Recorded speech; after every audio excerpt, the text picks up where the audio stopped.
Hey everyone, well in this video I am back at the saw bench and working on a Stihl MS260.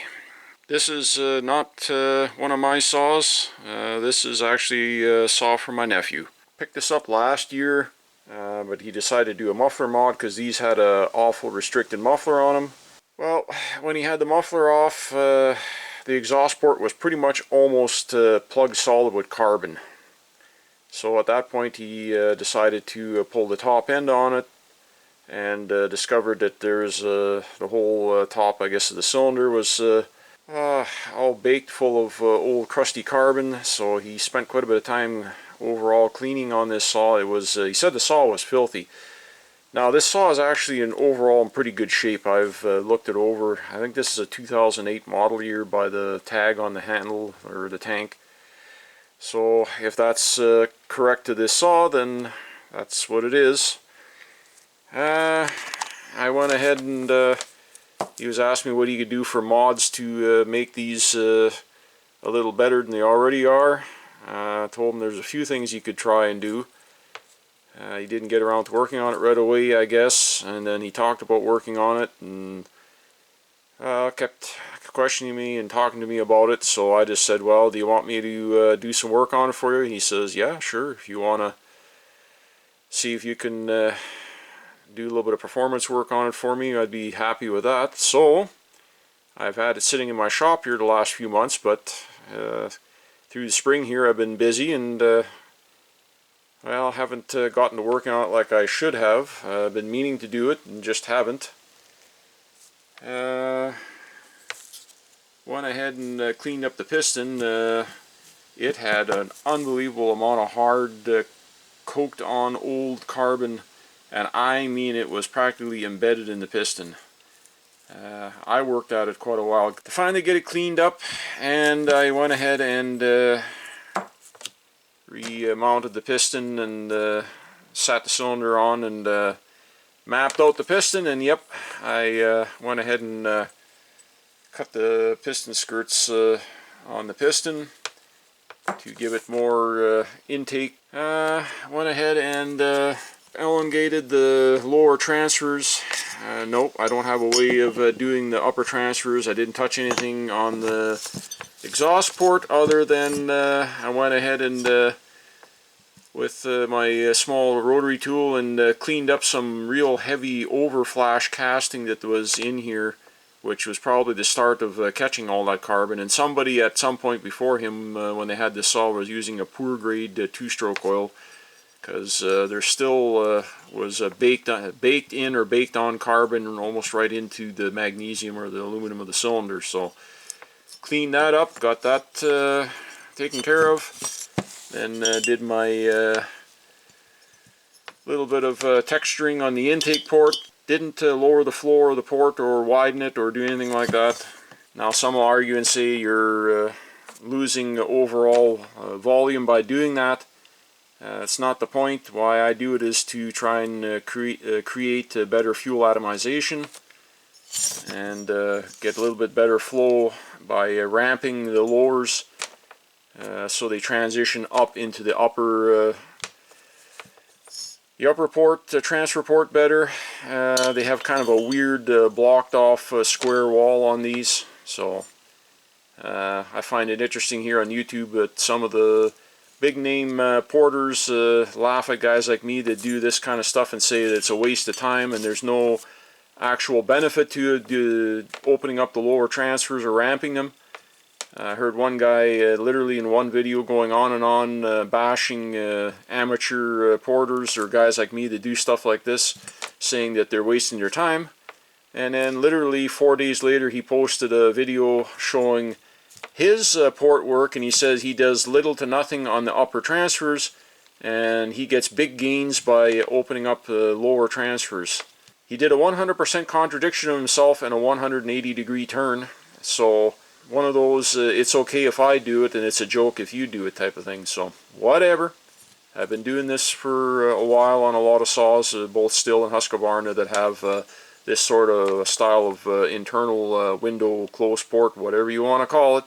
It's not going to make a saw go totally berserk by any means, but it's all the little things added up for the sum of the total. I do a little bit there, cut the skirt on the piston. This one had a lot of flash, overflash, or interference in the piston windows, so I went ahead and cleaned up all the overflash on the inside of the edges of the piston windows. So again, a little bit here, a little bit there. Didn't open them up a whole lot, just used a small diamond bit, and like I say, just cleaned up the overflash or the stuff that can create a restriction. Went ahead and cleaned up this piston. It had, like I say, some rub marks on it. There's a tiny bit of discoloration on it. There's nothing, you can't feel anything with your fingers. It's not scored or gouged into the piston, anything like that. It was just carbon rubbing. And the bottom of the edge of the cylinder here, right from factory, the way it was casted, when they did the plating here on the chamfered edge here, there was 2 or 3 rough spots, and it literally was, when I guess on assembly, they scratched both the intake and exhaust port side of the piston. It had some old damage from this cylinder having some rough edge, so I went ahead and cleaned that up. So now I'm just going to go ahead and reassemble this thing, and I'm not going to bore everybody with doing a full step-by-step assembly procedure, because nobody seems to really watch it anyways when I post that kind of stuff, especially if I make it into a multi-part series. So I'm just going to go ahead and literally do snapshots as the assembly progression as I go ahead with it. I'll just keep coming back as I get more and more of the saw done, and I will just condense it down and edit it into one shorter video here, and that way everybody just wants to see these saws up and running when they're done. They don't really want to watch the whole assembly process or what you're doing otherwise. I've already pretty much explained and said what I'm doing or what I've done here. This has all been done ahead of time. It's been raining a lot here the last few days, so I'm figured it's now or never. We're into summertime. Pretty soon it'll be getting busy with a lot of my haying and other farm work. I've been busy around the yard here servicing equipment. Again, I haven't posted much videos lately because people don't seem to really care to watch that kind of stuff much. Doing oil changes and fixing wiring issues on a couple of tractors and upgrading lighting. Maybe I'll do a couple of short videos, or maybe I'll do a video or two on some of the maintenance stuff. Some of you enjoy it, but for the most part most people don't watch it. So next step here is to get the rings back on the piston, get the piston on the rod, get the cylinder on. I'll be doing a base gasket delete on this one, of course, like I always do. And then I gotta start the whole assembly process. My nephew literally disassembled every nut, screw, and bolt from what he's taken apart so far.